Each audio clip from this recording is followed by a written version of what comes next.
नाज़रीन, मैं मोहम्मद यूनिस और आप देख रहे हैं मेरा फेसबुक और यूट्यूब चैनल। नाज़रीन, इससे पहले मैंने आपसे दरख्वास्त नहीं की सब्सक्रिप्शन के लिए यूट्यूब के हवाले से, लेकिन आज मैं आपसे दरख्वास्त करूंगा। उसकी वजह भी मैं आपसे शेयर कर देता हूं। वजह यह है कि फ़िलहाल मैं एक वन मैन आर्मी का किरदार अदा कर रहा हूं, चाहे वो कंटेंट क्रिएशन हो, स्क्रिप्ट राइटिंग हो, रिसर्च हो,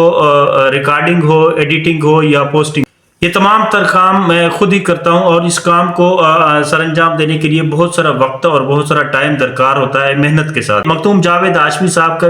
प्रेस कॉन्फ्रेंस और उसके बयानात और उनका ये डिटरमेंट हो जाना कि मैं पाकिस्तान तहरीक इंसाफ के साथ जितनी भी ज्यादती हो रही है और खासतौर पर पाकिस्तान तहरीक इंसाफ के साबिका चेयरमैन इमरान खान साहब के साथ ज्यादती हो रही है, मैं उसके लिए आवाज उठाऊंगा, चाहे वो मुझे किसी भी हद तक जाना पड़े उसके लिए। इस कुर्बत की वजह क्या है? इस कुर्बत क्या ये वाकई हकीकत पसंदगी है जावेद हाशमी साहब की, या जावेद हाशमी साहब को जो अपनी इसकी साबिका जमात है यानी कि तहरीक इंसाफ नहीं, ये असल में पाकिस्तान मुस्लिम लीग नवाज,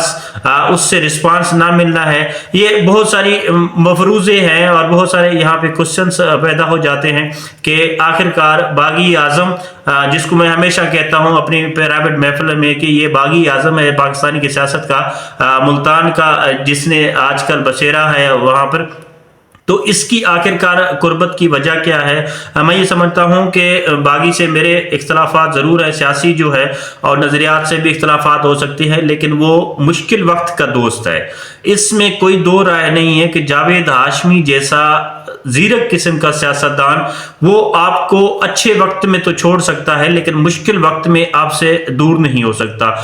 वो उसकी तारीख बताती है, चाहे वो उसकी जहां से पॉलिटिक्स शुरू की मौलाना मौदूदी के साथ, और मौलाना मौदूदी को भी उसने जो है मुश्किल वक्त में नहीं छोड़ा, फिर नवाज लीग के साथ जो उसने वफादारी निभाई और वो तमाम तर लोग इनके पूरा आले शरीफ मुल्क बदर हो चुका था और वो 10-10 साल का एग्रीमेंट लिख कर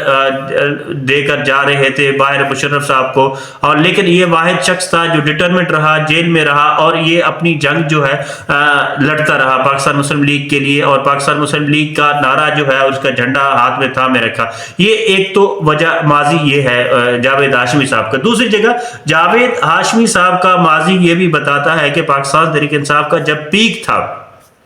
यानी कि 2011 के आप धरने देख लें, उस वक्त पाकिस्तान तहरीक इंसाफ का इतना बड़ा पीक था कि आप सोच सकता है, मतलब कोई सोच सकता है इतनी बड़ी पॉपुलरिटी और इतना बड़ा वोट बैंक। पाकिस्तान तहरीक इंसाफ को भी उस वक्त किसी नजरियात के बुनियाद पर, किसी इख्तलाफात के बुनियाद पर छोड़ा, तो वो उस वक्त पाकिस्तान तहरीक इंसाफ मुश्किलात में नहीं थी। लेकिन आज पाकिस्तान तहरीक इंसाफ का हिस्सा नहीं है जावेद हाशमी साहब, ना ही पाकिस्तान तहरीक इंसाफ से कोई टिकट लेने की मैं ये समझता हूं कि उसकी कोई उम्मीद है या उसकी कोई वजह हो सकती है। लेकिन आज वो बागी साहब जो है वो पाकिस्तान तहरीक इंसाफ के हक में और पाकिस्तान तहरीक इंसाफ के साथ होने वाली ज्यादतियों के खिलाफ जो है वो उठ के खड़ा हुआ है, और इस तरह के जीरक सियासतदान से एक कंडेम आना, इस तरह के बयान आना, ये किसी